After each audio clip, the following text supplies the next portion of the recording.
ജനവികാർക്ക് പ്രസാദം. സ്വാഗതം സ്വാഗതം സുസ്വാഗതം. മഹാരാഷ്ട്രയിലെ അതിമനോഹരമായ ഹിൽ സ്റ്റേഷനിലാണ് ഇപ്പോൾ ഞങ്ങൾ വന്നെത്തിയിരിക്കുന്നത്. മഥേരാനിൽ ശാന്തമായ അന്തരീക്ഷം, പച്ചപ്പ് നിറഞ്ഞ പ്രകൃതി ദൃശ്യങ്ങൾ, മലിനീകരണമില്ലാത്ത അന്തരീക്ഷം, ഇതെല്ലാം ഇവിടുത്തെ ഒരു പ്രത്യേകതകളാണ്. യുനെസ്കോയുടെ പൈതൃക പട്ടികയിൽ ഉൾപ്പെടുത്തിയിട്ടുള്ളൊരു സ്ഥലമാണ് മഥേരാൻ. 19-ാം നൂറ്റാണ്ടിൻ്റെ മധ്യത്തിൽ ഒരു ബ്രിട്ടീഷ് ഉദ്യോഗസ്ഥനായ മാലറ്റ് ഇത് കണ്ടെത്തിയോടെയാണ് മഥേരാൻ്റെ ചരിത്രം ആരംഭിക്കുന്നത്.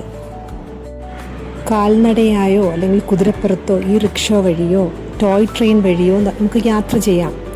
പക്ഷേ നമ്മുടെ കുട്ടികൾ പ്രിഫർ ചെയ്തത് അങ്ങോട്ടത്തേക്ക് കാൽനടയായി യാത്ര ചെയ്യാം എന്നുള്ളതാണ്. കാരണം അവർക്ക് പ്രകൃതിയെ പൂർണ്ണമായി ആസ്വദിക്കാൻ കഴിയുന്നത് കാൽനടയായി പോയാൽ മാത്രമല്ലേ പറ്റൂ. പോകുന്ന വഴി ധാരാളം കുതിരകളെ കാണാം. അതുപോലെ തന്നെ വികൃതിക്കാരായ ധാരാളം കുരങ്ങന്മാരെ നമുക്ക് കാണാൻ പറ്റുമായിരുന്നു.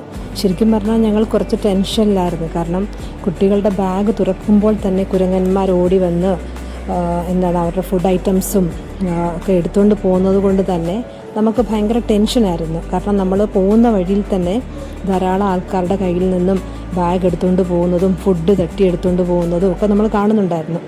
കുട്ടികളോട് ഞങ്ങൾ പറഞ്ഞു വളരെ കെയർഫുൾ ആയിരിക്കണം എന്നുള്ളൊരു നിർദ്ദേശങ്ങൾ നമ്മൾ കുട്ടികൾക്ക് കൊടുത്തിട്ടുണ്ടായിരുന്നു. കാരണം അതുപോലെ എല്ലാ രണ്ട് വഴികളിലും നിറയെ കുരങ്ങന്മാരിങ്ങനെ കാത്തു നിൽക്കുകയായിരുന്നു. ഇവിടെ ഏത് സമയത്ത് വേണമെങ്കിലും നമുക്ക് സന്ദർശിക്കാൻ പറ്റും. കാരണം ഓരോ സീസണും അതിൻ്റേതായ ഒരു ഭംഗിയുണ്ട്. എങ്കിലും ജൂൺ സെപ്റ്റംബർ, അതായത് എനിക്ക് തോന്നുന്നു മഴക്കാലം വളരെ നല്ല സമയമായിട്ടാണ് പറയുന്നത്. മാർച്ച് മെയ് ആണെങ്കിലും എനിക്ക് തോന്നുന്നു നല്ലതാണ്.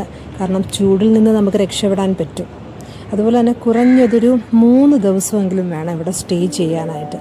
ബിക്കോസ് നമുക്ക് ഒരുപാട് കാര്യങ്ങൾ, ഒരുപാട് സ്ഥലങ്ങൾ നമുക്ക് കാണാനുണ്ടെന്നുള്ളതാണ്.